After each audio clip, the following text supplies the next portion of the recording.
महाराष्ट्राचा अभिमान, महाराष्ट्र दिनमा.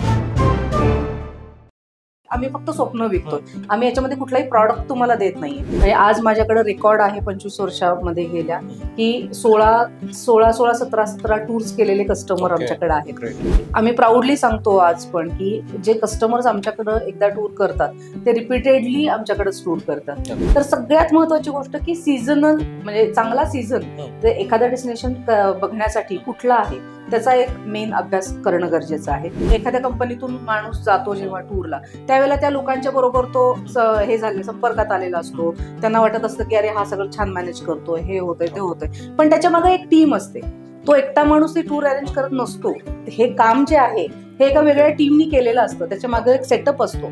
त्या लोकांनी ते काम केलेलं असतं. त्याला ऑन टूर काहीही अडचण येणार नाही हे त्यांनी बघितलेलं नसतं. ह्या मागच्या टीमने बघितलेलं असतं. तर ही टीम मागची असणं गरजेचं आहे. तर हे लोक काय करतात, हे प्राइस टॅग कडे बघून ना ते प्राइस टॅग कडे बघून टूर बुक करतात. पण यात थोडंसं लोकांनी खूप म्हणजे काळजीपूर्वक टूर कंपनी सिलेक्ट करणं खूप गरजेचं आणि रील्स सुद्धा काळजीपूर्वक महाराष्ट्राचा अभिमान, महाराष्ट्र दिनमा. नमस्कार, मी शुभमराज. महाराष्ट्र दिनमानच्या आणखी एका नवीन पॉडकास्टमध्ये आपलं सगळ्यांचं स्वागत. आजच्या पॉडकास्टचा पण विषय मागच्या पॉडकास्ट इतकाच सगळ्यांच्या आवडीचा आणि इंटरेस्टिंग असणार आहे. कारण फिरायला, ट्रिप्स करायला, टूर करायला कुणाला नाही आवडत. खरोखर खरी गोष्ट आहे ना. तर त्याच विषयाबद्दल मी आज बोलायला इन्व्हाइट केलं आपल्या महाराष्ट्र दिनमानच्या स्टुडिओमध्ये गगन टूर्सच्या नंदिनी कुपेरकर मॅडमना. सगळ्यात पहिल्यांदा मॅडम तुमचं महाराष्ट्र दिनमानच्या पॉडकास्टमध्ये आणि आमच्या स्टुडिओमध्ये स्वागत आहे. थँक्यू. तर खरं तर गगन टूर्स ही जी कंपनी आहे महाराष्ट्रात नाही तर भारतामध्ये सुद्धा या कंपनीचं नाव आहे. कारण आता या वर्षी या कंपनीला 25 वर्ष पूर्ण होतात. तर गेले 25 वर्ष गगन टूर्स या कंपनीकडून भारतातले नाहीत तर अख्ख्या जगभरातले टूर्स अरेंज केलेले आहेत आणि त्या संदर्भात आपण आज बोलणार आहोत. कोणकोणत्या गोष्टी ग्राहकांच्या, जर आपण पर्यटनाचा विचार केला तर ग्राहकांच्या कोणकोणत्या गोष्टी फायद्याच्या आहेत या सगळ्या विषयाबद्दल आज आपण बोलणार आहोत.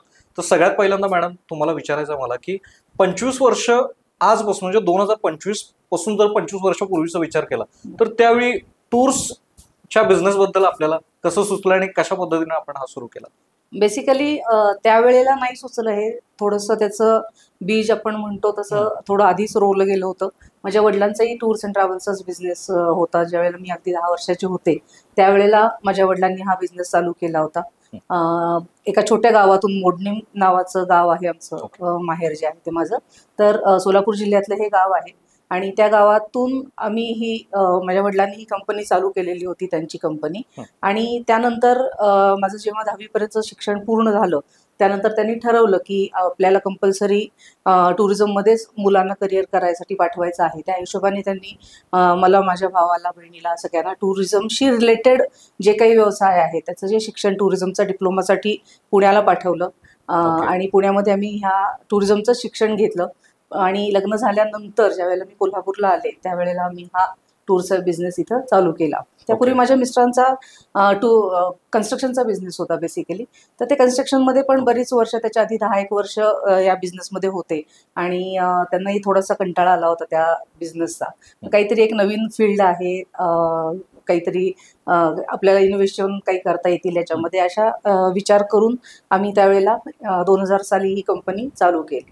खरं तर पॅशनला प्रोफेशन मध्ये कन्व्हर्ट करणारे फार कमी लोक आहेत. आणि मी आता असं ऐकलं की तुम्ही टुरिझमचा डिप्लोमा केलात आणि ह्यामध्ये उतरलात. सो एकंदरीत काय फरक असतो नेमका या एज्युकेशन मध्ये? म्हणजे आता कुठल्याही बाबतीत जेव्हा आपण विचार करतो की एखादी गोष्ट अनुभवातनं शिकणं आणि त्याचं एक बेसिक थिओरिटिकल आपण म्हणू हवं तर त्याला अगदी काही तिथं सगळे आम्हाला अनुभव येत नाहीत. काही काही गोष्टी जेव्हा तुम्ही ऍक्च्युली म्हणजे पोहायला जसं शिकायचं असेल तर पाण्यात पडल्यावर आपण हात मारायचे असतात आणि मासे मारायचे असतात हे कळतं.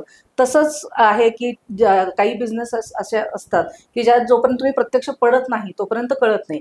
ठीक आहे, त्याला एक चांगला बेस मिळतो शिक्षणाचा, शिक्षण घेतल्यामुळं. आता कसं आहे, हल्लीचं जग आपण जे बघतोय त्यामध्ये कम्प्युटरायझेशन आणि याच्यामुळे इंटरनेट वगैरे मुळे खूप गोष्टी सोप्या झालेल्या आहेत. पण पूर्वी ज्यावेळेला एखादी टूर आम्हाला प्लॅन करायची असेल, आता हे शिक्षण आम्हाला तिथं कामाला आलं की एक टूर समजा प्लॅन करायची आहे, तर त्या ट्रॅकचं जे फायनलायझेशन आहे की कुठून किती कुठल्या गावाला जावं, एका गावातून कुठल्या गावाला जावं, त्याचं डिस्टन्स किती आहे, हे आता तुम्ही गुगलला टाकलं की 1 मिनिटात कळतं एका गावातून दुसऱ्या गावाचं डिस्टन्स किती आहे. पण पूर्वी हे आम्हाला मॅप रिडिंग जो प्रकार आहे हा आम्हाला त्या कॉलेजमध्ये शिकवला गेला होता. किंवा रेल्वेचं टाइम टेबल बघणं हे एक म्हणजे स्किलफुल काम आहे ते, असं सहजासहजी सगळ्यांना येतच असं नाहीये ते. तर त्यामुळं ह्या गोष्टी तिथं शिकायला मिळाल्या आणि त्यातून मग त्या आम्हाला बेसिक जेव्हा स्टार्ट केलं त्यावेळेला त्या खूप कामाला आल्या. मग नंतर हळूहळू इंटरनेट येत गेलं, मग ते थोडंसं सोपं झालं, इझिली मिळायला लागली इन्फॉर्मेशन जी आहे ती. पण तो एक बेस खूप चांगला आम्हाला मिळाला, त्याच्यामध्ये तयार झाला आमचा. गगन टूर्सच्या माध्यमातून पहिली ट्रिप आणि पहिला टूर कोणता अरेंज केला, काय काय गोष्टी करायला लागल्या? आपल्याकडे आता कसं आहे, सगळे आपण कुठलंही चांगलं शुभ कार्य करतो त्यावेळेला गणपतीचं नाव घेऊन चालू करत असतो. तर आम्ही अष्टविनायकापासून सुरुवात केली. पहिली ट्रिप आम्ही अष्टविनायकाची अरेंज केली होती आणि त्यानंतर मग बाकीच्या भारतातल्या टूर्सची आम्ही सुरुवात केली. ती जी टूर होती, आता गगन टूर्सनी पहिली कोल्हापूर टू कोल्हापूर सर्व्हिस देणं हे गगननी चालू केलं. ज्यावेळेला आम्ही 2000ला ही कंपनी चालू केली त्यावेळेला कोल्हापूरमध्ये अगदी बोटावर मोजक्या इतक्या टुरिझम कंपनीज होत्या. प्रॉपर कोल्हापूरची अशी कुठलीच कंपनी नव्हती की जे स्वतः टूर्स अरेंज करतात. काही ज्या कंपन्यांचे ऑफिसेस होते ते फ्रँचायझीज होत्या की पुण्या मुंबईतल्या काही कंपनीज आहेत त्यांचे इथे ऑफिस होते. ते वर्षातनं एका दुसरे ऍडव्हर्टाईज पेपरला टाकायचे, त्याच्याने त्यांच्याकडे बुकिंग्स व्हायचे, ते लोक मग इथून मुंबईला जाणं वगैरे ते सगळ्या पद्धतीने ते करत होते. पण आम्ही जेव्हा ही कंपनी चालू केली त्यावेळेला आपली कोल्हापूरची कंपनी आहे, तर लोकांना तो त्रास आपण द्यायचा नाही की आता ज्या वेळेला मी फॉरेन टूर चालू केली किंवा इव्हन भारतातले पण टूर जेव्हा करतो आपण त्यावेळेला मिरजेला जायचं आहे, ट्रेननी सुरुवात केली होती सुरुवातीच्या काळात. तर मिरजेपर्यंत जाणं 9:30-10 वाजताची रेल्वे असेल तर त्याच्या आधी आपल्याला पोचावं लागतं 1 तासभर. तर ते मिरजला जाणं तसं अवघड आहे. म्हणजे मिरज हे जे गाव आहे ना तिथं बसेसची कनेक्टिव्हिटी खूप कमी आहे. म्हणजे जर तुमच्याकडे तुमची कार असेल तरच तुम्ही इझिली, म्हणजे मग मुलं कोणाला तरी सोडायला यायला पाहिजे किंवा ड्रायव्हर अरेंज करा. तर ही गोष्ट लक्षात घेऊन आम्ही Kolhapur to Kolhapur company basically चालू तर करताना आम्ही होम टू होम सर्व्हिस चालू केलेली होती. की होम टू होम म्हणजे काय की तुमच्या घरात आमची एक गाडी येईल, ती तुम्हाला पिकअप करेल घरातून, आमच्या ऑफिसमध्ये आणेल आणि मग ऑफिसपासून आम्ही बसने नेत होतो. अशा पद्धतीने ती सुरुवात केली. पण नंतर त्यात काही तांत्रिक अडचणी यायला लागल्या त्यामुळे आम्ही कोल्हापूर टू कोल्हापूर हे सर्व्हिस चालू ठेवली. कोल्हापुरातल्या लोकांना फोकस करून आम्ही हा बेसिकली हा जो हे आहे त्यातला म्हणजे जी सर्व्हिस आहे ती लक्षात घेऊन ते चालू केली. तर टेक्नॉलॉजी किती पण वाढली तरी पण जिथं आपण लोकॅलिटीचा विचार करतो तिथं खात्री नावाचा एक महत्वाचा भाग आहे, तो खूप मॅटर करतो असं म्हणायला काय. आता मुंबई सारख्या ठिकाणी जायचं आपल्याला, एखादं विमान पकडायचं आहे, पहाटे 3 वाजताचं विमान असेल, पहाटे 3चं विमान म्हणजे तुम्हाला रात्री 12 वाजता पोहोचलं पाहिजे. रात्री 12ला जर पोहोचायचं तर तुम्हाला कोल्हापुरातून दुपारी 1-2 वाजता वगैरे असं निघावं लागतं. त्यावेळेला कुठलीही जाणारी आपल्याकडून इथून म्हणजे पब्लिक ट्रान्सपोर्ट ज्याला आपण म्हणू असं कुठलंही नाहीये. म्हणजे आयदर तुम्हाला आदल्या दिवशी जाऊन राहिलं पाहिजे किंवा मग दुसऱ्या दिवशी स्वतःची कार घेऊन गेलं पाहिजे. आता बऱ्याच वेळेला सिनियर सिटीजन्स ट्रॅव्हल करत असतात, त्यांना ते बॅग्स उचलणं, इथून जाणं, एअरपोर्ट पर्यंत जाणं हे थोडंसं फिजिबल नसतं. मग त्यांना मुलांना इन्व्हॉल्व्ह करून घ्यावं लागायचं की मुलगा सोडायला येईल किंवा हे होईल. अशा ह्या सगळ्या गोष्टी तशा अडचणीच्या होत्या. बऱ्याच मोठ्या प्रमाणातल्या ज्या डिपेंडन्सीज होत्या त्या क्लिअर झाल्या लोकांना. रिक्षा करून पण माणूस आमच्या ऑफिस पर्यंत येऊ शकतो, तिथं आला तिथून त्यांना आम्ही घेऊन जातो. या बिझनेसच्या सुरुवातीला ज्या पद्धतीने आपण टूर्स अरेंज केले, जसं मगाशी म्हटलं की अष्टविनायक आपण इथून सुरुवात केली, तर काय काय गोष्टींची अरेंजमेंट किंवा काय काय गोष्टी सर्व्हिस साठी करायला लागल्या? आता ज्या वेळेला मी टूर चालू केलं म्हणजे प्लॅनिंग ज्या वेळेला चालू केलं त्यावेळेला एक थोडासा आम्हाला बेस होता, वडिलांच्या टूर्स मधून आम्ही जात होतो, मी जात होते म्हणजे टूरला, त्यामुळं काय काय करावं लागतं याचा थोडासा अनुभव होता म्हणायला हरकत नाही. पण आता अष्टविनायकाची ज्या वेळेला टूर करायची ठरली त्यावेळेला पहिल्यांदा आम्ही स्वतः आमची कार घेऊन गेलो. म्हणजे काय म्हणतो आपण सेंट्रली लोकेशन आहे. आता अष्टविनायक त्यावेळेला आता खूप मोठी मोठी गावं झाली, तिथं हॉटेल्स झाले, सगळं झाले. पण आता मोरगाव सारखा जो गणपतीचं गाव आहे तर ते मोरगावच्या गणपतीचं इतकं खेडं गाव होतं त्यावेळेला, काहीही सुविधा नव्हत्या, एकही हॉटेल किंवा हे असं काही सोय नव्हती. तर मग कुठलं सेंट्रली लोकेशन पडेल की जिथून हे 8ही गणपती आपल्याला जाऊन येणं शक्य आहे. तर मग ह्याच्या इथलं एक गाव आहे चाकण म्हणून गाव आहे. तर त्या गावामध्ये हॉटेल्स आपण सिलेक्ट केली. 1-2 हॉटेल्स तिथं आम्ही सिलेक्ट केली जाऊन मग. आणि मग ते चाकणपासून हे सगळं नियर बाय पडत होतं. मग 2 नाईटचा हॉल्ट आम्ही तिथं करायचो. ही अष्टविनायकाच्या बाबतीतली गोष्ट झाली. असंच बऱ्याचशा टूर्सच्या बाबतीत म्हणजे भारतातल्याही सगळ्या टूर्स आम्ही केल्या. ज्या वेळेला मी प्लॅन केला, काश्मीर सारखी टूर असेल, अगदी काश्मीरपासून केरळपर्यंत, कन्याकुमारीपर्यंत, ह्या सगळ्या ट्रॅकवर आम्ही स्वतः आधी जाऊन आलेलो आहोत. तिथं हॉटेल्स बघितली जाऊन तिथं त्या ठिकाणी कुठली चांगली आहेत, आपलं कॉस्टिंग कसं बसणार आहे, किंवा मध्ये जर्नी मध्ये जेव्हा आपण लंचला वगैरे थांबायची वेळ असते तर त्यासाठी रेस्टॉरंट्स काही सिलेक्ट करायचे आहे, तर ती रेस्टॉरंटसाठी ह्या सगळ्या गोष्टी आम्ही स्वतः जाऊन तो ट्रॅक प्लॅन करून बघून येऊन मग त्याचे प्लॅन्स तयार केले. कॉस्टिंग म्हणजे ज्या पद्धतीनं एखाद्या गोष्टीची अरेंजमेंट किंवा एखाद्या सर्व्हिसची अरेंजमेंट, लोकांना सेवा द्यायच्या, थोडक्यात काय त्यांची जी ट्रिप आहे ती फार इझी करायची व्हावी. आणि लोकांना काय, आता समजा एका गावातून आम्ही निघालो आणि लंचला गेला तर जनरली आम्ही जेव्हा ग्रुप टूर अरेंज करतो त्यावेळेला ऍटलीस्ट 25 ते 30 लोकांचा तरी ग्रुप असतो.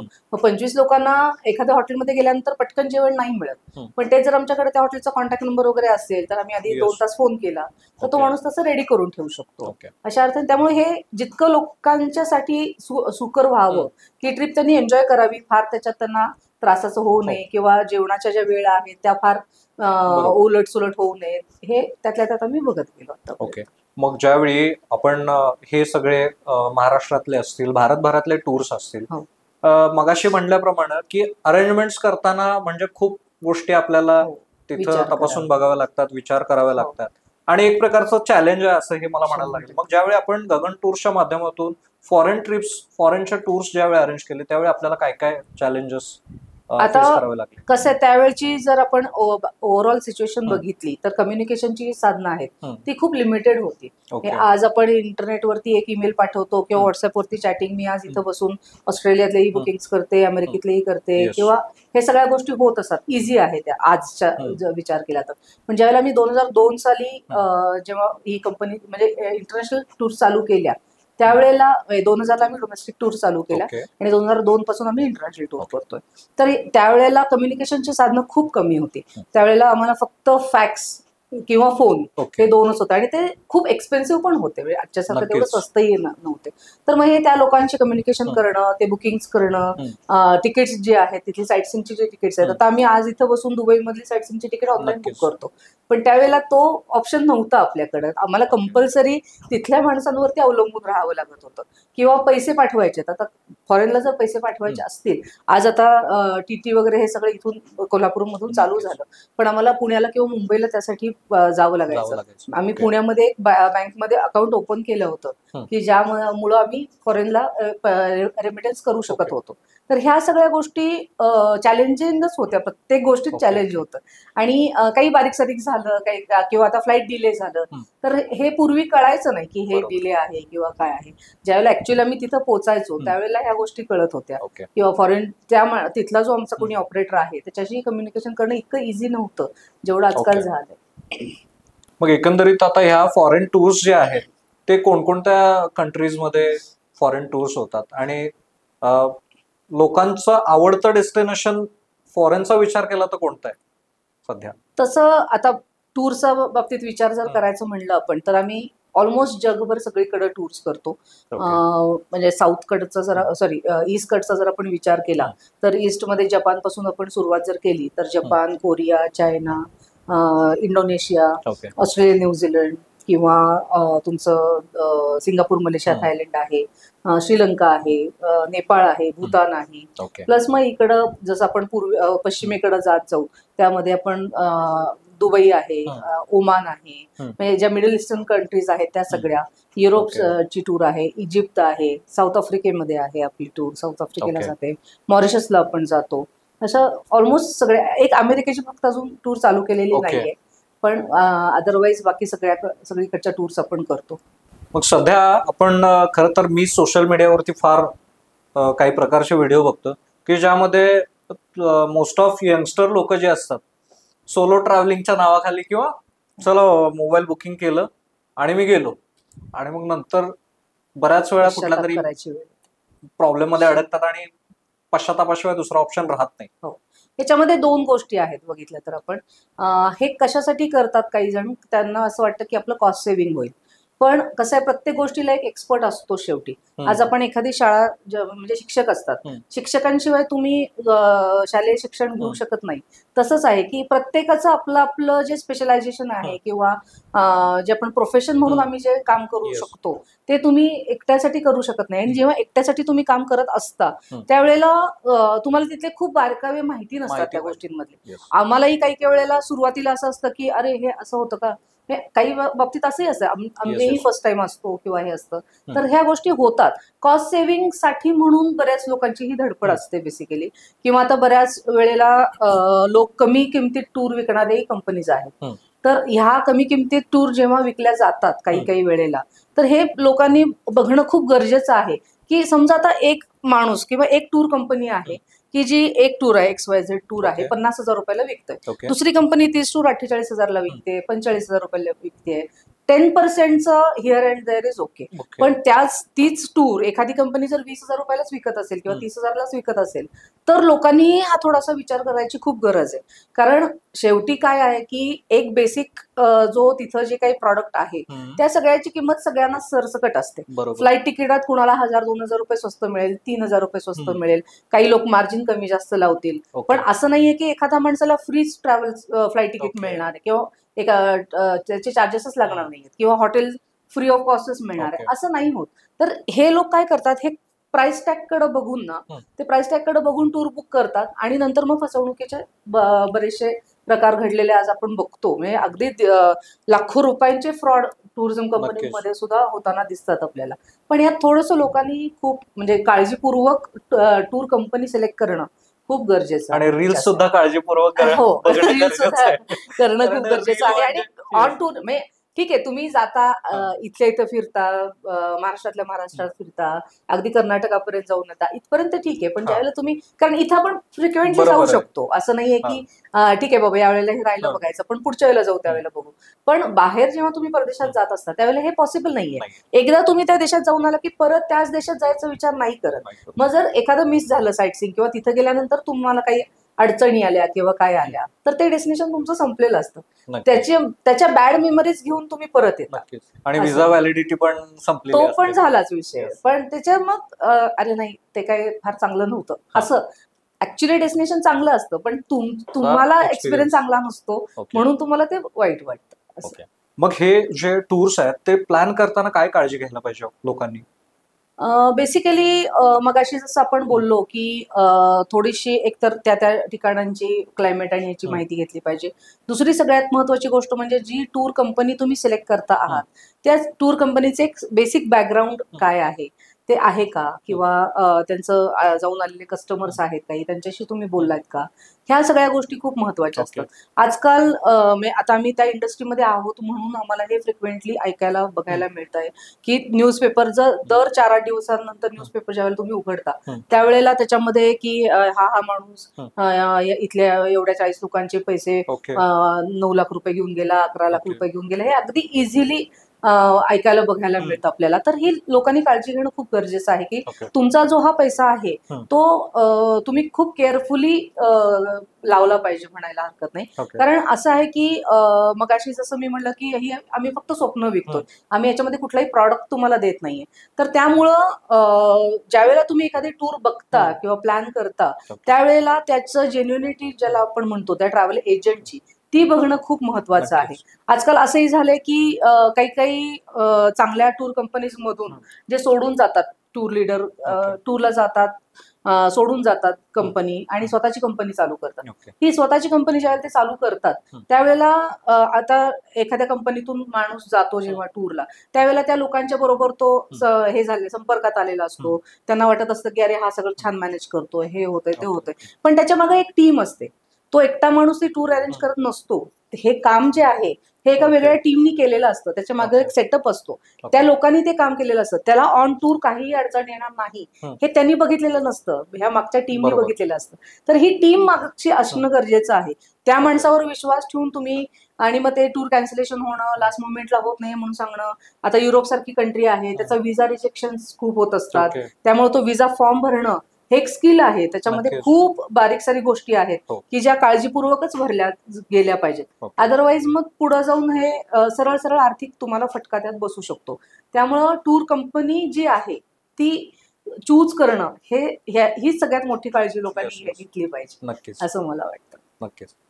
म्हणजे जसं की आपण या चर्चेतनं आपण ऐकलात की कसं आहे, आपण व्यवस्थित प्लॅन Plan करणं करणं एखाद्या गरजेचं गोष्टीसाठी खरोखर 100% महत्वाचं आहे.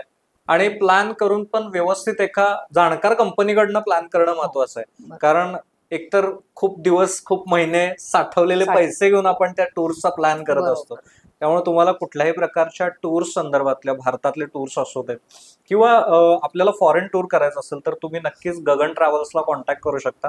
आम्ही गगन ट्रॅव्हल्सचा कॉन्टॅक्ट नंबर डिस्क्रिप्शन मध्ये देणारच आहे. वळूया पुढच्या प्रश्नाकडे. तर मग मॅम मला सांगा की टूर प्लॅन करताना काय काय गोष्टी बघितल्या पाहिजेत, कशा पद्धतीनं प्लॅन केला पाहिजे? बेसिकली ज्या वेळेला आपण एखादी टूर ठरवतो की आपण म्हणजे आपलं असतं लोकांचं की आपण यावर्षी ही XYZ टूर करूया, हम्म. तर पहिली सगळ्यात महत्वाची गोष्ट म्हणजे त्या ठिकाणी क्लायमेट कसं असेल, ओके. कुठला सीझन योग्य आहे. हम्म. आज तुम्ही उठलात आणि डिसेंबर जानेवारी मध्ये काश्मीरला जाणार म्हणलात तर त्याचा काही उपयोग नाही. म्हणजे तुम्हाला फक्त बर्फ म्हणजे बर्फच हो. मिळेल. पण तोच सीझन कुठला काश्मीरसाठी योग्य आहे, किंवा युरोपला जायचंय तुम्हाला, ओके. फार ईस्टला जायचं आहे, भारतात केरळला जायचं आहे. हम्म. आता तुम्ही जून महिन्यात जर केरळला गेलात तर तुम्हाला पाऊसच मिळणार आहे. पाऊसच मिळणार आहे. तर सगळ्यात महत्वाची गोष्ट की सीझनल म्हणजे चांगला सीझन हम्म. ते एखादं डेस्टिनेशन बघण्यासाठी कुठला आहे त्याचा एक मेन अभ्यास करणं गरजेचं आहे. नक्कीच. त्यानंतर ज्या वेळेला ती टूर आपण बघत असतो किंवा प्लॅन करत असतो त्यावेळेला खूप धावपळ नव्हतं. म्हणजे आम्ही ही टूर करून आलो एवढं सांगायसाठी टूर न करता त्या डेस्टिनेशनला ज्यावेळेला तुम्ही जाता तिथली प्रॉपर आयटिनरी आहे का नाही. तर सकाळी उठायचं धावा करायची आहे, आज सकाळी काय बघितलं संध्याकाळपर्यंत तुमच्या लक्षात नसतं, असंही करून उपयोग नाही. ओके. प्रॉपर प्लॅनिंग एखाद्या डेस्टिनेशनला ज्यावेळेला तुम्ही जाता कमी ठिकाणं बघा हवी तर, पण व्यवस्थित ती बघून या. त्याचं ओके. थोडीशी हिस्टॉरिकल माहिती असते. आता राजस्थान सारख्या ठिकाणी तुम्ही गेलात, हम्म. सगळीकडे काय किल्लेच आहेत असं बरोबर. नाहीये, पण त्या प्रत्येक किल्ल्याला एक वेगळा इतिहास आहे. तर नक्कीच. ह्याची थोडीशी माहिती थोडी तुम्ही आधी जर करून घेतली हम्म. किंवा ऑन टूर ज्यावेळेला तुम्ही जाता त्यावेळेला प्रॉपर गाईड वगैरे जर घेतले Yes. तर ते खूप महत्वाचं असतं. अदरवाईज तुम्हाला ते किल्ले कळतच नाहीत किंवा कुठली जी काही बरोबर. वास्तू आहेत हे तुम्हाला कळत नाही. त्यामुळं व्यवस्थित आयटनरी जी आहे ती सेट केलेली असावी. ओके. चांगल्या ठिकाणची जी आपण हॉटेल्स म्हणतो चांगली हॉटेल्स असावीत. खूप पण साधी हॉटेल्स घेतली की तिथं सर्व्हिसचा तुम्हाला इश्यू येऊ शकतो. बरोबर. एक बेसिक जो कम्फर्ट आपण ज्याला म्हणतो तो आपल्याला मिळाला पाहिजे. आणि तो कारण- टूरचा फील. हा तो Yes. टूरचा फील असतो. आणि कसं असतं आज तुम्ही दिवसभर प्रवास Yes. करता, रात्री येऊन हॉटेलवर झोपता, उद्या परत तुम्हाला प्रवास करायचा बरोबर. असतो. तर तो रात्रीचा जो प्रवास आहे रात्रीची जी रेस्ट आहे ती तुमची एक 7-8 तासांची छान झोप झाली पाहिजे, नक्कीच. जेणेकरून तरच तुम्हाला तो उत्साह राहतो. अगदीच काहीतरी कचाळ हॉटेल असलं की त्या हॉटेलच्या माणसाबरोबर तुमचे भांडणं करण्यात, हे नाही दिलं ते नाही दिलं, टॉवेल नाही दिला, यात पण तुमचा वेळ जातो. तर ती चांगल्या प्रकारची हॉटेल्स असावीत. फूड हा प्रत्येकाचा चॉईस आहे, कारण आता Yes. काही लोकांना इंडियन फूड कुठेही गेलं तरी खायला आवडतं. Yes. काही लोकांचं असतं की नाही आम्ही त्या ठिकाणचं लोकल फूड पण ट्राय करायला आम्हाला आणि आवडेल. माझ्यासारखे असतात मी व्हेजच खाणार, मला मला प्युअर व्हेजच पाहिजे. पण ते ठीक आहे, ते तुम्ही एक हे ठेवू शकता, त्यात ऑप्शन ठेवू शकता. किंवा बऱ्याच लोकांना आपल्या घरून नेलेलंही खायला आवडतं ओके. ऑन टूर जरी असलं तरी दॅट इज ओके. म्हणजे तुम्ही करू शकता, ते काही आहे ते.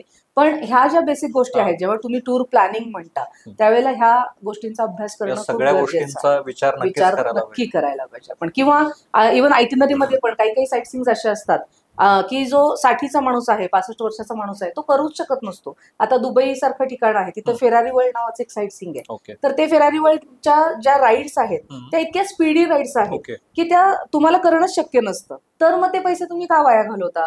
एखाद्या टूर कंपनीच्या पॅकेजमध्ये ते इन्क्लुडेड आहे म्हणून तुम्ही ते तिथपर्यंत जाता. Yes. पण तिथं जाऊन तुम्हाला आता त्यात फेरारी पार्कचं तिकीट ऑलमोस्ट 8,000 रुपये आहे इंडियन करन्सीमध्ये जर विचार केला. त्यातल्या 2 राईड पण तुम्ही करू शकत नाही.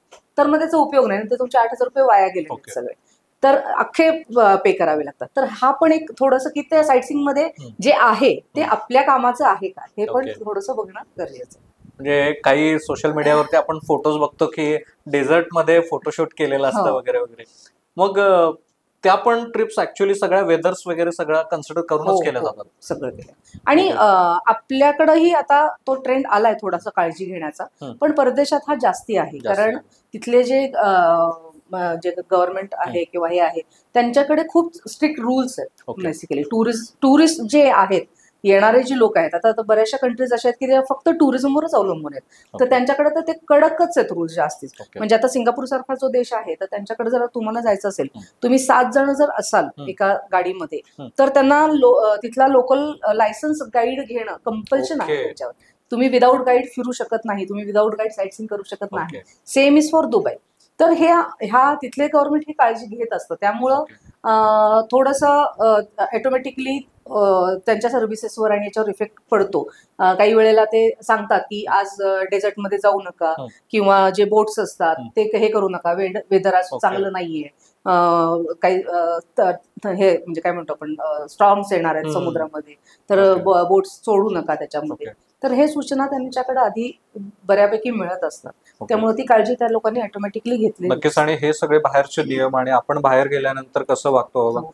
ह्या सगळ्या गोष्टींचा कुठेतरी आदर्श आपण भारतात इथं आपल्या आल्यानंतर परिसरात केला पाहिजे. वागताना चालता बोलताना नक्कीच ते आपण बघायला नाही पाहिजे. करायला पाहिजे. मग खरंच ह्यावरनच अजून एक मला प्रश्न विचारायचा की ज्यावेळी लोक बाहेर फिरतात किंवा आपण बाहेर जातो, तुम्ही पर्सनली टूरला जातात, हो.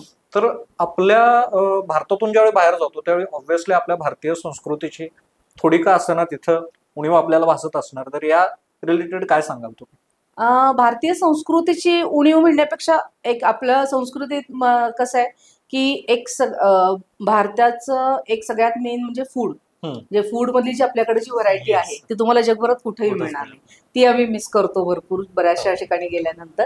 आणि काही काही वेळेला आता तिथं जेव्हा आपण बाहेर जातो हम्म. किंवा परदेशात फिरत असतो, त्यावेळेला ज्या फॅमिलीज आहेत हम्म. किंवा हे आहेत, हम्म. तर त्याच्यामध्ये मुलगा आणि वडील असे फिरत असतात. तर Okay. ते त्यांच्याकडे जर बघितलं ना आपण, तर ते किती कोरडी काही काही नाती हम्म. अशी आहेत अशी जाणवत आपल्याला. Okay. किंवा रिस्पेक्ट जो आपण म्हणतो, आपण आपल्या Okay, okay. आई वडिलांना किंवा मोठे जे लोक आहेत आपल्यापेक्षा, हम्म. त्यांना एक रिस्पेक्ट द्यायचं आपल्याकडे कल्चर आहे. Okay. तर ह्या गोष्टी तिथं कळतात बघून की हे नाहीये की Okay. कसंही ट्रीट करत असतात आई वडिलांना किंवा यांना.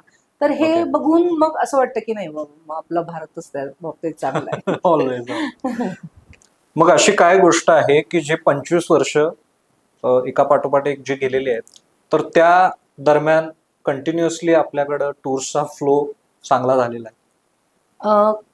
आम्ही प्राऊडली सांगतो आज पण की जे कस्टमर्स आमच्याकडे एकदा टूर करतात ते रिपीटेडली आमच्याकडेच टूर करतात. Okay. म्हणजे आज माझ्याकडे रेकॉर्ड आहे 25 वर्षामध्ये गेल्या हम्म. की 17 टूर्स केलेले कस्टमर Okay. आमच्याकडे आहेत. Great. किंवा दुसरी तिसरी पिढी पण आता आमच्याशी चालू झाली, म्हणजे जोडली जाण्यासाठी.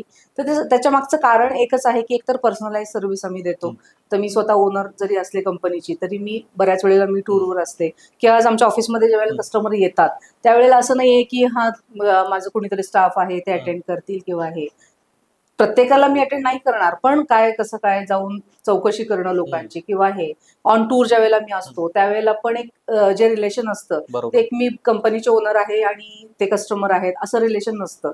मी एक त्यांच्यातलीच होऊन जाते. किंवा माझा जो स्टाफ आहे सगळा आमचा, तो सगळा स्टाफ आहे. आता आम्ही ज्या वेळेला टूरला माणूस पाठवतो, आमचे टूर लिडर जेव्हा जातात त्यावेळेलाही आम्ही हे बघितलेलं असतं की जो जाणारा टूर लिडर आहे तो आमच्या कंपनीचा स्टाफ आहे. आम्ही बाहेरचे Yes. फ्रीलान्सर पण देतो, Okay. नाही असं नाही, पण त्यांच्याबरोबर एक माणूस माझा कंपनीचाही नक्कीच. बरोबर असतो. की कारण काय असतं, त्याला माझा जो कंपनीचा स्टाफ आहे त्याला जी कंपनीबद्दल आत्मीयता असेल Yes. ती बाहेरच्या माणसाला नसते. तर बरोबर. त्यामुळं ऑटोमॅटिकली लोक जोडले जातात, परत परत येतात आमच्याकडं. अजून एक त्याच्या मागचं कारण असं आहे की आता कोल्हापूरमध्ये बऱ्याचशा टूर कंपनी चालू झालेल्या आहेत. Okay. त्या काय करतात की आता समजा 5-6 लोकांचं बुकिंग यांच्याकडे आलेलं आहे.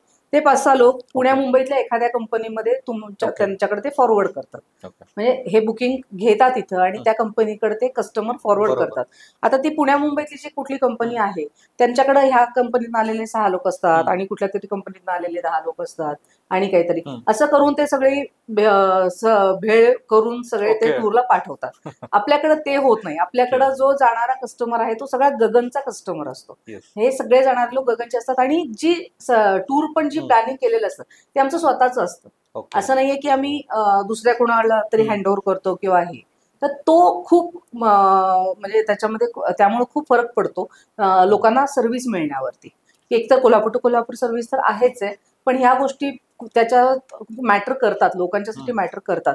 कारण आज जेव्हा तुम्ही टूरला जाता त्यावेळेला आपल्या परिसरातले लोक जेव्हा टूरवर असतात ओके. त्यावेळेला जो ग्रुप मिक्स होतो ना, तसा अशा बरोबर गेल्यावर नाही मिक्स होत नाही. नाही. त्यामुळे ते एक मेजर आणि रिझन त्यात आहे. जर काही इश्यू झाला, प्रॉब्लेम झाला, हो, विचारा आणि कोणाला प्रॉब्लेम नेमका? कसा असतो की आज एखादा कस्टमर माझ्याकडे आलाय, मी त्याला हे लिहून दिलंय की बाबा हे तुम्हाला टूरवर मिळेल, हे होईल ते होईल. ज्यावेळेला तो टूरवर जातो, आता परदेशात जेव्हा एखादा माणूस गेला तर तो त्या टूर लिडरला विचारतो, अरे नाही आम्हाला हे ऑफिसमध्ये असं सांगितलं होतं, नाही ते तुम्ही ऑफिसला विचारा. हो. असं तो माणूस सरळ सांगून रिकामा होता, कारण त्याला माहिती नसतं यांना इकडे काय प्रॉमिस केलं गेलं आहे. नक्कीच. तर हे आता आम्ही टूरला जाण्यापूर्वी एक मीटिंग घेतो ऑफिसमध्ये, आणि जो टूर लीडर जाणार आहे त्यालाच ती मीटिंग घ्यायला होतो.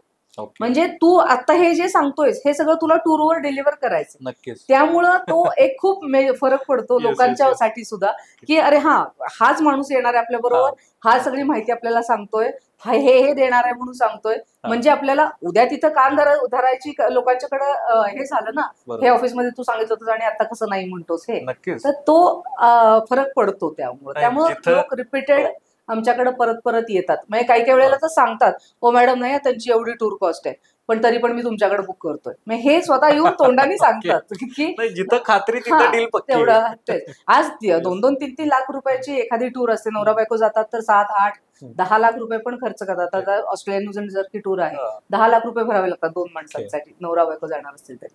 तर त्यामुळं थोडासा विचार लोकांना करावा. म्हणजे असेही विचार करणारे लोक आहेत आणि ओके. काही न विचार करणारेही आहेत, जे मात्र पुढे जाऊन फसतात त्यामध्ये. ओके. नाही, नक्कीच मगाशी म्हटल्याप्रमाणे की हीच सगळी खात्री नावाची ही जी बाब आहे, जोपर्यंत आपल्याला पूर्ण समोरचं माणूस आम्ही तेच इन्फॉर्मेट म्हणतो ना करत की नाही. आम्ही कुठलाही प्रॉडक्ट विकत नाही, आम्ही फक्त स्वप्न विकतो.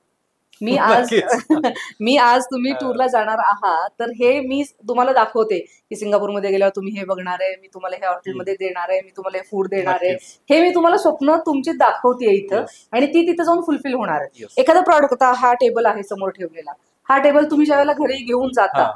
तो कदाचित तुम्हाला 500ला मिळाला असेल, 600ला मिळालेला असेल, पण 100-200 रुपयाची जरी वस्तू ऍटलीस्ट तुमच्या घरात आली आहे, पण एखादी टूर जर तुमची Yes. स्पॉइल झाली तर ते तुमचे सगळे पैसे वाया गेलेले असतात. कारण नक्कीच. कुठलाही हार्ड कॉपी ज्याला आपण म्हणतो किंवा ओके. कुठली वस्तू तुम्ही घेऊन जात नाही, नाही. फक्त स्वप्न असतात टूर म्हणजे. नक्कीच. आणि त्या मेमरीज असतात ना, त्या Everlast. लाईफ टाइम मॅटर करतात. Everlast. येस. मग मला सांगा की कस्टमर फेवरेट असा कुठला कंट्री किंवा स्पॉट, आणि खरं तर स्पेशल विचार झाला तर तुमचा पर्सनल फेवरेट टूर कोणता आहे? ऍक्च्युली तसं खूप व्हरायटी आहे बेसिकली. इतकं Okay.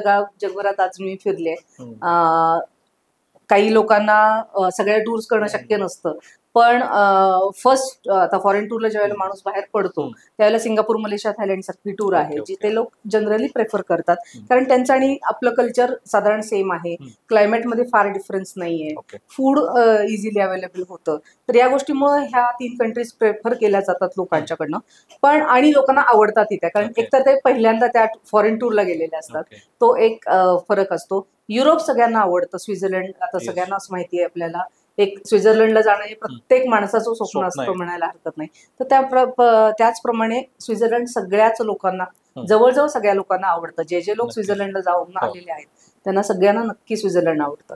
माझ्या बाबतीत विचार केला तर मला चायना सगळ्यात आवडलं. म्हणजे चायनाची जी टूर आहे तर ती असं लोकांचं एक हे असतं की प्रिडिक्शन असतं की अरे चायनाला टूरला जायचं, पण ते तर असं आहे तसं आहे हे ते आहे, पण नाही, अगदी विरुद्ध आहे त्याच्या. Okay, okay. पण अपार्ट फ्रॉम दॅट जे दाखवतात ते लोक किंवा तिथली जी शिस्त आहे, आज आपण म्हणतो की आपल्याकडे लोकसंख्या खूप जास्ती आहे त्यामुळं आपल्याकडे रूल्स फॉलो बरोबर. केले जात नाहीत, पण आपल्यापेक्षाही त्यांची लोकसंख्या जास्त जास्ती आहे. आहे. पण तरी सुद्धा त्यांच्याकडे जे रूल्स फॉलो करायची पद्धत आहे, कारण त्याला ज्या शिक्षा आहेत ना, जे रूल फॉलो नाही तुम्ही केला तर जी होणारी शिक्षा आहे ती प्रचंड आहे.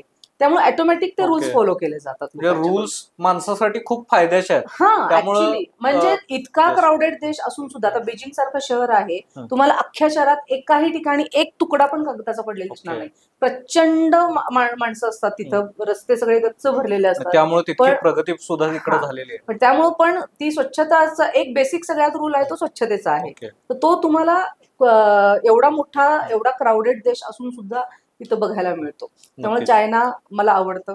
अजून पण आहेत बरेचसे डेस्टिनेशन नाही असं नाहीये, म्हणजे सगळेच देश छान आहेत. ओके प्रत्येकाच आपलं एक एक वैशिष्ट्य आहे म्हणायला हरकत नाही. कुणाच्याकडं थंड हवा आहे, ओके कुणाकडं समुद्र आहे, पण त्यातल्या त्यात चायना मला सगळ्यात नाही जास्त एकंदरीत या आपल्या डिस्कशन वरून आणि आत्ताचा जो तुम्ही चायनाचा तो पार्ट सांगितला की त्या देशांमध्ये स्वच्छता आणि या सगळ्याच्यावरून जे रूल्स आहेत हो. ते रूल्स माणसासाठी खरोखर फायद्याचे आहेत. आणि आणि त्यामुळं- पाहिजेतच, केलेच Yes. पाहिजेत, लोकांनी फॉलोच Yes, yes. केले पाहिजेत रोज. येस आणि त्यामुळे 25 वर्ष झालं गगन टूर्स रूल करते असं म्हणायला काही हरकत नाही. मग तसं भारतातलं जर आपण विचारत झालं तर भारतातला भारतातलं favorite सगळ्यात छान डेस्टिनेशन काश्मीर ऑफकोर्स. ओके केरळीला आवडतं लोकांना, पण सगळ्यात जास्ती आपण विचार केला तर काश्मीर आवडतं. मग एकंदरीत या सगळ्या टूर्स मधली एक कुठली मेमरी जी तुम्ही आमच्याशी शेअर करू शकाल? एकदा मी सिंगापूर, मलेशिया, थायलंडची टूर घेऊन येणार होते. मी मुंबईत उतरणार होते रात्री, आणि दुसऱ्या दिवशी सकाळचंच माझं मुंबईतूनच दुबईचं फ्लाईट होतं. ओके म्हणजे एक ग्रुप घेऊन येणार होते मी, आणि दुसरा ग्रुप घेऊन व्हेरी नेक्स्ट मॉर्निंग तिथूनच मुंबईतून जाणार होते, इकडं कोल्हापूरला येणार नव्हते. ओके तर त्यावेळेला काय झालं की दुसरा एक आमच्या ऑफिसमधून माणूस ग्रुप घेण्यासाठी, कारण जो ग्रुप मी सिंगापूरवरून घेऊन आले ओके त्या ग्रुपला ह्या माझ्या स्टाफकडे हँडओव्हर करायचं. मी तिथेच राहायचं मुंबईमध्येच, आणि दुसऱ्या दिवशी सकाळचं विमान पकडायचं असा Yes. प्लॅन झाला होता. आणि ते लोक मुंबईतलेच होते, जे कस्टमर होते, त्यामुळे ते डायरेक्ट मला एअरपोर्टवर जॉईन होणार होते. ओके तर असा हा प्लॅन करून आम्ही आलो होतो. आणि ज्या मुंबई टू कोल्हापूर येणारी बस जी आम्ही बुक केली होती, त्या माणसाला काहीतरी इकडं सकाळी त्यांनी दुसरं रेंट घेतलेलं होतं, ओके असं तो मला फ्रिक्वेंटली सांगत होता. पण आमची फ्लाईट नेमकी डिले झाली. फ्लाईट डिले झाली, त्यातनं आम्हाला एअरपोर्टवरून बाहेर पडायला वेळ झाला. आणि माझा जो स्टाफ होता तो स्टाफ गेटच्या एअरपोर्टच्या गेटच्या इथे येऊन माझी वाट बघत बसला होता. ओके त्या बसमध्ये माझी बॅग जी मी दुबईला घेऊन जाणार होते ती त्या बसमध्ये त्यांनी ठेवली होती, आणि तो येऊन आमची इथं वाट बघत होता. आणि तो ड्रायव्हर परस्पर निघून गेला अरे बाप पार्किंग मधूनच मुंबई एअरपोर्टवरच्या. तिथं आम्ही ग्रुप उतरून बाहेर आलो. बाहेर आल्यानंतर मी त्याला फोन केला, कुठे आहे? नाही, मी पोहोचलो की म्हणला, बरंचसं पुढं आलोय आता. तो अगदी चेंबूरच्या वगैरे पण पुढे गेला होता तोपर्यंत. मी म्हणलं, अरे पण आम्ही आता आलोय बाहेर. नाही, मला ते उद्याचं दुसरं काय माझं भाडं आहे ते खूप महत्वाचं आहे, असं आहे काय. ती बॅग माझी तो घेऊन गेला, मी जी दुबईला घेऊन जाणार होते. आता 32 लोकांचा ग्रुप बरोबर होता माझ्या. आता ह्या सगळ्या लोकांना मला कोल्हापूरलाही पोहोचवायचं होतं. तर मग आता एक 5 मिनिटं मी विचार केला. मग मला स्ट्राईक झालं की पुण्यामध्ये एक माझा बस ऑपरेटर आहे. मग मी त्याला फोन केला की तू बसची पुण्यातून अरेंजमेंट काही करू शकशील का? तर तो म्हणाला, हो करतो, 2-3 तास असतील तर तुम्ही कुठं सांगा, तिथं मी ती पोहोचवायची व्यवस्था करतो. मग के ट्रॅव्हल्स नावाची कार सर्व्हिस देणारी एक कंपनी आहे. त्याच्या तिथं एक मॅनेजर असतो परमनंट मुंबई एअरपोर्टवर. त्याला जाऊन भेटले, त्याला म्हणलं असं असं माझा ग्रुप आहे, त्यांना कात्रजच्या बोगद्यापर्यंत नेऊन सोडायचं आहे, तर तू त्यांना तिथं नेऊन सोड. आणि त्यातल्याच एका बाय दॅट टाइम ही बस पुढे गेली होती ज्यात माझी बॅग चाललेली होती. मग मी त्या माणसाला, बस ड्रायव्हरला फोन केला, कुठं आहेस तू आता विचारायला. तर तो म्हणला, मी चेंबूरच्या थोडंसं पुढे गेल्यानंतर म्हणजे हे जे बार्क वगैरे जे म्हणतात ना, तिथं पर्यंत पोहोचला होता. तिथे एक योगी नावाचं हॉटेल होतं. म्हणजे तुला आजूबाजूला काय दिसतंय, तर इथे ते योगी म्हणून हॉटेल आहे. म्हणलं ठीक आहे, त्या हॉटेलच्या काउंटरवर जा आणि तिथं जाऊन ही बॅग तेवढी ठेवा, त्या मॅडम आहेत त्यांची, त्या घेऊन येतील म्हणून सांग तिथं जाऊन. तो माणूस ठेवून घ्यायला तयार नाही रिसेप्शनवाला, कारण कशी अशी बॅग कशी ठेवून घेणार कोणाची तरी. मग मी फोन केला त्याला, थोडंसं नावाचा यूज केला मी. त्याला म्हणलं, मी कुपेकर बोलतेय. ते कुपेरकर आणि कुपेकर लोकांना फारसं कळत नाही. तर त्याला त्यावेळेला मी सांगितलं, मी कुपेकर बोलतेय, बाबासाहेबांच्या सुनबाई. तर माझीच ती बॅग आहे. आणि माझं चांगलं नशीब की तो माणूस गडिंग्लजचा होता. ओ वहिनी साहेब, तुम्ही काय, बरोबर, ठीक आहे. त्यांनी ती बॅग ठेवून घेतली. मग ह्या सगळ्या ग्रुप बरोबरच मी एका टॅक्सीत बसून गेले, त्यांच्यातल्याच ती बॅग पिकअप केली, कारण माझं सायनला हॉटेल बुक केलेलं होतं. ऑल द वे परत रात्री हे सगळं करेपर्यंत मला रात्रीचे 3 वाजले. आणि मग मी सायनच्या हॉटेलवर जाऊन पोहोचले, आणि ह्यांनी इकडं तो ग्रुप पुढे म्हणजे म्हणतात की काम असं करायचं की नाव झालं पाहिजे, आणि नाव असं करायचं की काम झालं पाहिजे. हे मात्र गगन टूरचं नाव मात्र नक्की. त्यामुळे ते तसा तो त्या पद्धतीने तो हे हँडल केला. ओके. मग एकंदरीत जे आपण टूर्स अरेंज करतो, तर टूर्स व्यतिरिक्त आपल्याकडून काय अजून सेवा मिळते? टूर्स म्हणजे आम्ही टूरशी रिलेटेड ज्या काही सगळ्या सर्व्हिसेस आहेत त्या आम्ही सगळ्याच देतो. म्हणजे अगदी ट्रेन तिकीट पासून पासपोर्ट, व्हिसा, फ्लाईट तिकीट, नुसते कार बुकिंग म्हणजे आता तुम्ही समजा दिल्लीमध्ये गेलात आणि ओके. तुम्हाला फक्त कार हवी आहे, तुमचं ओके. कोणीतरी रिलेटिव्ह आहेत वगैरे, तर तेही करतो. प्लस आमच्याकडे इनबाउंड ज्याला आम्ही म्हणतो की परदेशातले लोक आहेत हम्म. जे भारतात येणार आहेत आणि त्यांना आपल्याला टूर दाखवायचं ओके. काम म्हणजे भारत दाखवायचं काम करायचं, ओके. तेही आम्ही करतो. म्हणजे ओके. भारतातले टूर्स त्या लोकांसाठी अरेंज करायचे, त्यांच्यासाठी थोडेसे हॉटेलचे रेट्स वगैरे पण वेगळे असतात. मी केरळ, राजस्थान यासारखी जी ओके, ओके. ठिकाण आपण बघितली तर तिथे ते रेट्स पण थोडेसे वेगळे असतात. ओके. मग ज्या पद्धतीनं टूर्सला जाणारे जेवढे लोक आहेत हो. तेवढेच लोक धार्मिक सहलींसाठी जाणारे सुद्धा हो. आपल्या कोल्हापुरात आहेत. असतील, महाराष्ट्रात असतील, भारतात असतील. आहे. तर मग त्या पद्धतीनं काही ट्रिप्स आपल्या टूर कडून मॅनेज होतात का? हो, आता ह्याच्यातली जी आता गुजरातची टूर आहे, हं. गुजरातच्या टूरमध्ये द्वारका, बेट द्वारका, सोमनाथ, गिरनार ही जवळजवळ सगळीची जी ठिकाणं आहेत ती सगळी धार्मिकच ठिकाणं आहेत. ओके. फक्त गुजरातच्या टूरचा बाबतीत विचार केला तर फक्त अहमदाबाद आणि बडोदा ओके. ही शहर आहेत. ओके. किंवा जगन्नाथपुरी सारखी टूर आहे, ओके. जगन्नाथपुरी आहे, केदारनाथ. किंवा Yes. बद्रीनाथ केदारनाथ आहे, अयोध्या वाराणसी सारखी टूर आहे. ह्या सगळ्या आपल्या ज्या आहेत त्या धार्मिक सहलीच आहेत.